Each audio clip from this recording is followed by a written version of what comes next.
Siamo con l'assessore Marcato, assessore allo sviluppo economico della Regione Veneto. Parliamo proprio del caro prezzi e delle difficoltà adesso, soprattutto anche delle piccole e medie imprese e piccole e medie botteghe di territorio. Sì, questo è un tema assolutamente contingente. Molti artigiani hanno chiuso la propria attività, molte botteghe stanno chiudendo. Evidentemente c'è, questo lo sappiamo tutti, c'è un tema di crisi internazionale dovuto alla crisi energetica a seguito della guerra in Ucraina, alle tensioni internazionali dovute a quello che sta succedendo in Medio Oriente.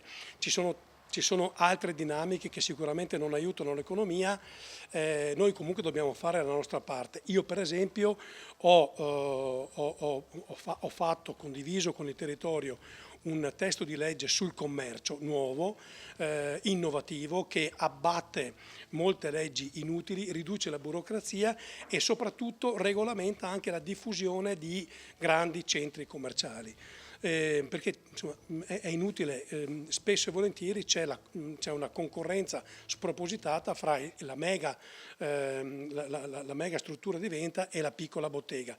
Oltre a questo c'è tutto il tema dell'e-commerce su cui va fatta anche lì una profonda riflessione e noi dobbiamo essere vicini, stare vicini ai nostri commercianti, alle nostre botteghe, ai nostri artigiani per aiutarli ad essere sempre più innovativi ed efficienti e permettere loro di continuare ad essere competitivi. Oltre a questo, cosa potremmo fare per il caro prezzi, il caro vita di quello che sono adesso la situazione che sta raggiungendo, è stato l'argomento di agosto, il gelato a 2 euro a pallina. Intanto bisognerebbe depurare tutto questo dalle speculazioni, evidentemente. Ci sono prezzi che non hanno motivo di esistere, altri aumenti di prezzi invece che, ahimè, sono causati da un aumento complessivo del costo delle materie prime e dei costi energetici. Noi dobbiamo incidere là.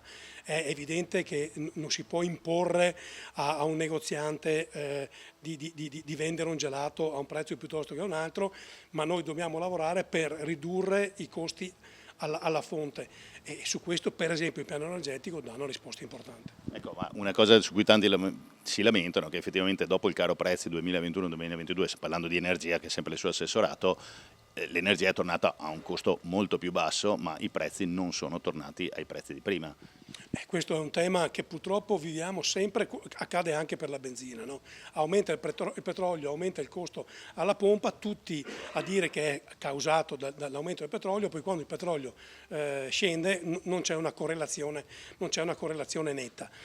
Qui bisogna anche qui lavorare con le sezioni di categoria che sono le prime sentinelle dei propri iscritti e bisogna stare attenti a non approfittare dei momenti di crisi perché poi diventa un boomerang. Ci sono momenti in cui il commerciante magari pensa di poter avere un incremento del proprio fatturato, ma è uno scotto che poi rischia di pagare negli anni successivi. Quindi tutti dobbiamo avere un po' più di responsabilità. In questo senso l'autonomia potrebbe aiutare?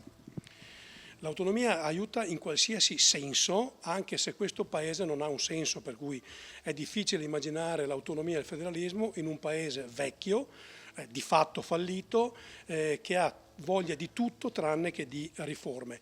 Ci hanno provato tutti, destra, sinistra, centro, meno centro, tutti hanno provato in questi ultimi 30 anni a fare delle riforme strutturali, non c'è riuscito nessuno.